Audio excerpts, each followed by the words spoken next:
Baiklah, assalamualaikum warahmatullahi wabarakatuh.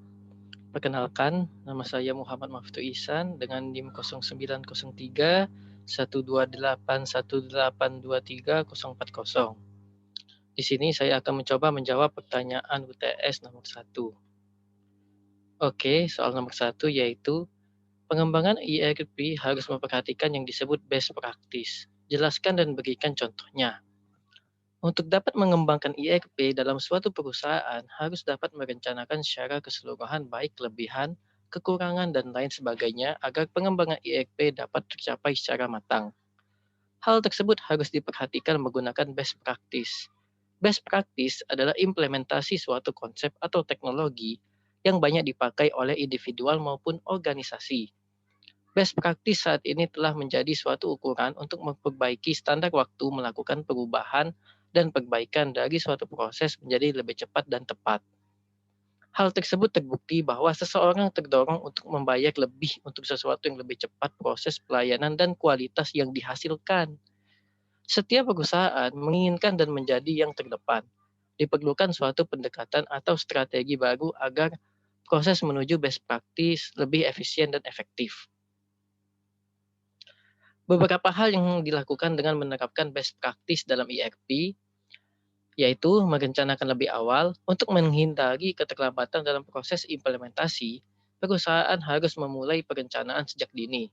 Semua aktivitas yang terkait dengan evaluasi vendor, mendefinisikan persyaratan utama dan metrik kinerja utama harus diputuskan jauh sebelum tahap implementasi. Selanjutnya yaitu selalu memikirkan pengguna akhir. Saat menerapkan solusi ERP, perusahaan perlu mencari ide dari pengguna akhir karena wawasan mereka dapat berkontribusi untuk menyukseskan proses implementasi. Dan yang terakhir yaitu melakukan proyek percontohan. Sebelum perusahaan menerapkan solusi ERP, mereka harus terlebih dahulu melakukan pengujian dengan versi solusi ERP pra-rilis dalam skenario dunia nyata. Karena terlalu banyak mengandalkan pengujian fungsional, begitu banyak uji pilot ERP kehilangan jejak pengujian skenario bisnis terintegrasi. Tim proyek ERP juga harus meninjau dan menindaklanjuti hasil dari setiap pengujian.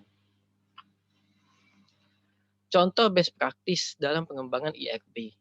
PT Telkomsel adalah salah satu perusahaan yang sudah menerapkan ERP dengan best practice ke dalam fungsi bisnisnya.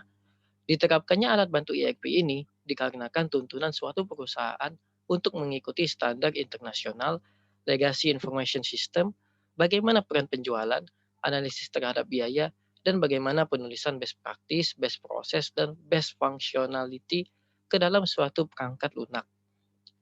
Selanjutnya, yaitu nomor 2, salah satu manfaat diterapkannya ERP adalah standarisasi data dan informasi. Jelaskan dan berikan contohnya.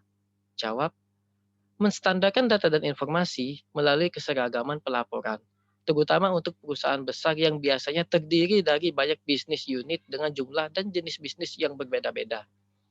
Contoh, standarisasi data dan informasi di perbankan, yaitu untuk nama nasabah, misalnya harus dibuat tanpa mencantumkan gelar, baik gelar akademik maupun gelar keagamaan, tidak diperkenankan menggunakan karakter khusus dan angka. Untuk alamat nasabah, misalnya harus mencantumkan nama jalan, nomor, RT atau RW, kelurahan, kecamatan, kabupaten atau kota, dan kode pos.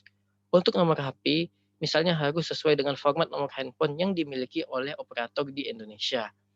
Untuk field yang lain dapat ditetapkan standar data sesuai dengan kepentingan masing-masing perusahaan. Baiklah, mungkin sekian dari jawaban saya mengenai UTS nomor 1 dan 2. Mohon maaf apabila dalam penyampaian ini terdapat kata yang salah. Kepada Allah saya mohon ampun. Wabillahi taufik wal hidayah. Wassalamualaikum warahmatullahi wabarakatuh.